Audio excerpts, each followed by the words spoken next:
Good morning to everyone. I'm Dr. Pes, and of course, I thank you for inviting me in this meeting. And my talk would be about the story of the identification of this longevity area in the Sardinia island that later was called the Blue Zone. And before going into details, I would like to tell you why I got involved in longevity research, of course, is that in my own family there were several cases of exceptional longevity. For example, my great-granduncle, Pasquale Frasconi, lived to be 110. So he was formerly a supercentenarian. So supercentenarians are people who attained this age of 110. So I'm very proud. And another uncle arrived at the age of 97, of course. So the existence of these exceptional cases in my family inspired me to study longevity. This is the first reason. There is another more professional reason, is that in 1996, I started as an epidemiologist, so I collecting data about mortality, and I discovered that in the central part of the island, the mountain part of the island, the mortality was lower than anywhere else in the island. So I was surprised, and I reasoned that it was possible to find a lot of centenarians in this low mortality area. So my database now contains 3,500 individuals who reach the age 100 years, and I personally interview, let's say, 500 of them. So now I have to mention my collaborators. Michel Poulain is a Belgian demographer who now is retired, but he helped me a lot to validate the age of centenarians, because before doing any research on centenarians, we need to be sure that they are real centenarians. So age validation, very important. And the second one is Dan Buettner, a speaker in this meeting as well, a National Geographic Fellow, New York Times best-selling author, and he did a huge work to extend the concept of blue zone also to other population outside Sardinia.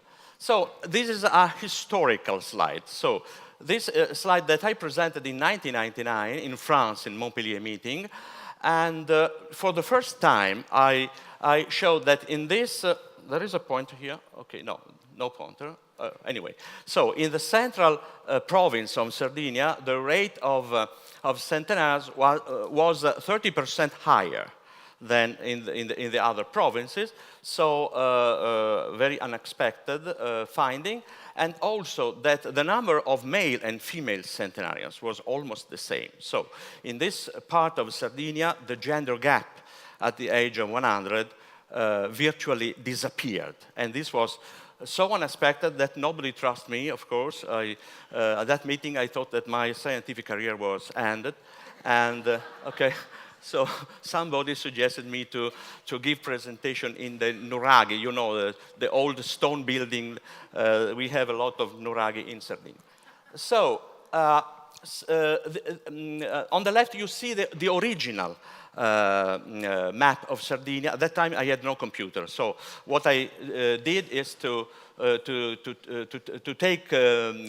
draw with my hand this map, and I was working with Michel. So every time we identified a village in Sardinia where the number of centenarians exceeded a threshold, I put a blue dot. I had a blue marker.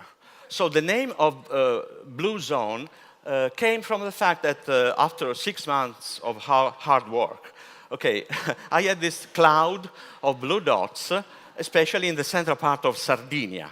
So this is the story. So nothing to do with the blue sky or the blue sea of Sardinia.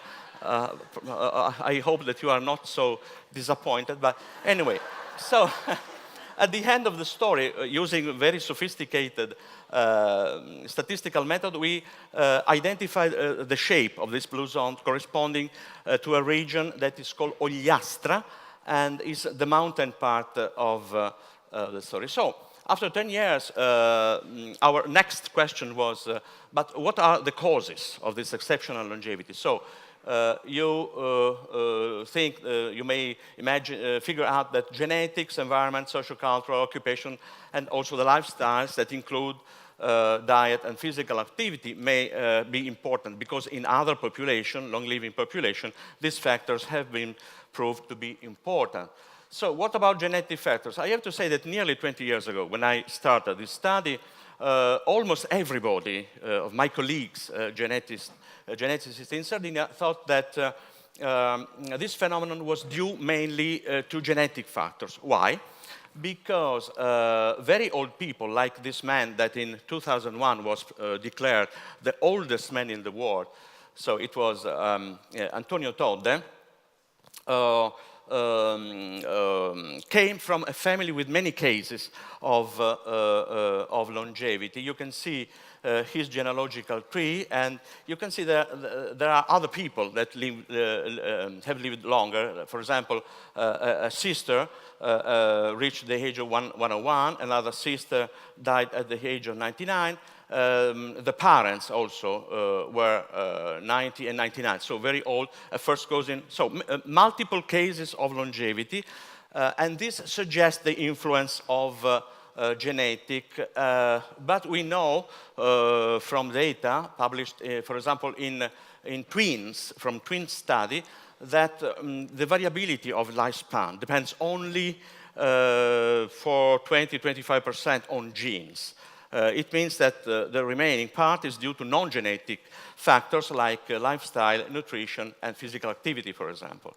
So what about these lifestyle factors? What we have done is to divide.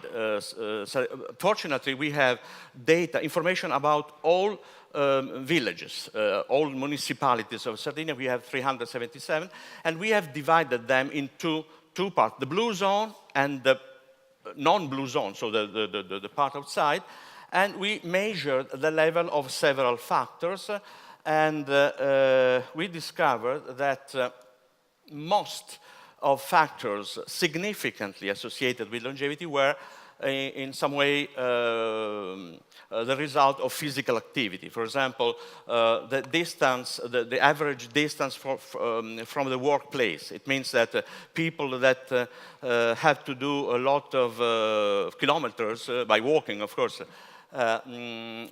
may do more physical exercise.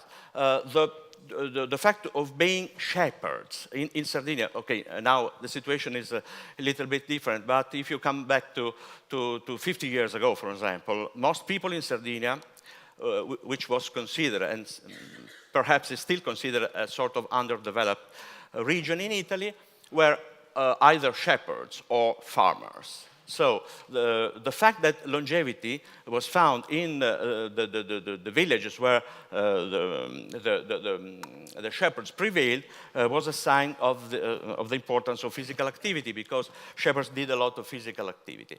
And you can see here that if you look at the spatial distribution of shepherds, and also another factor very important is the steepness of villages, the fact that they are not in plain, but they imply a sort of an extra physical activity, because of course you know that shepherds in Sardinia mostly work outside the village, so in the countryside. These two factors were virtually similar to the distribution of longevity. So this was an ecological study that we published some years ago, showing this fact. And recently we even measured physical activity individually, so in nonagenarians, people 90 years old in Sardinia, by using this device, wearable device that is an accelerometer, essentially. It is able to transform the movement in the space into energy expenditure. So we had this data and we published them, and you can see we use a special software capable to to draw a sort of polygon, a motor polygon.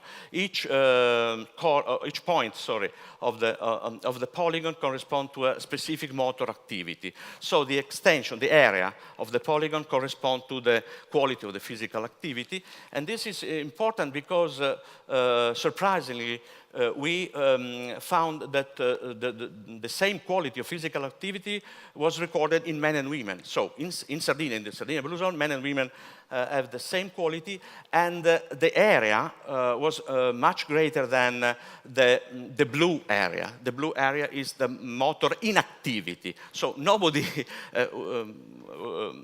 these are people 90 years old. So nobody of these very old people were able to stay sedentary. So what about nutrition? Very quickly, in this case we used historical data. Data already published many years ago, and we were able to estimate the calorie intake in the blue zone and in the non-blue zone.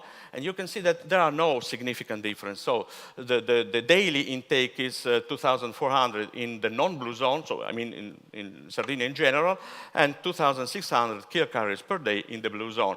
And you can see also that most of the energy came from carbohydrates, and only 19% from fats and from protein. So definitely, there was a lot of discussion about this. Definitely, the diet in the Sardinia Blue Zone is part of the Mediterranean diet. So it's a local variant of the Mediterranean data. And especially one of these food was studied in details. This is a traditional bread of the Blue Zone. It is called pistoccu, that means that derives from the Latin biscoctum, cooked twice. And it used to be the main energy source in Sardinia many decades ago. And what we have done is this experiment, not in normal volunteer, but in people with a sort of pre-diabetes, so an early form of diabetes. And two groups of these people were treated with the traditional bread of Sardinia. It's a sourdough bread. And the control group was treated with bread leavened with bakery yeast. And the results are amazing. So in the people eating this kind of sourdough bread, we have observed a 24-25% lower blood glucose level after 30 minutes and after 60 minutes after the meal. And even more interestingly, the level of insulin. Okay, insulin is a hormone produced by the pancreas, and it is responsible for the control of glucose metabolism, was also decreased. So potentially this kind of bread, used for centuries in the Blue Zone, may protect, may even prevent. Okay, we need longitudinal studies to be sure of this. To prevent the onset of diabetes, which one of the most important. Okay, so we have studied a lot of variables linked with the diet, and the most important one is a diet score that is a sort of overall assessment of the quality of the diet. Meat consumption was definitely lower in the blue zone, even if it is not statistically significant. Wine consumption is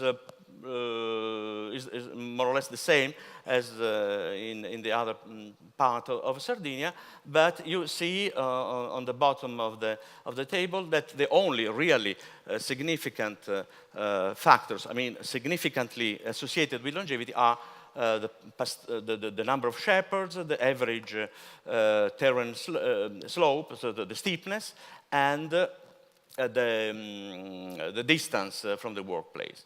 So I would mention also the absence of stress, because in the Blue Zone people normally tend to live up to 100 years without problems, and probably this is one of the best places where to study happiness, if we found the way to measure. But I have talked with some of of the delegates, and I know that it is feasible. So what can I say? If the elixir of life really exists, I hope that it can be found in Sardinia. So that's all. Thank you for your attention.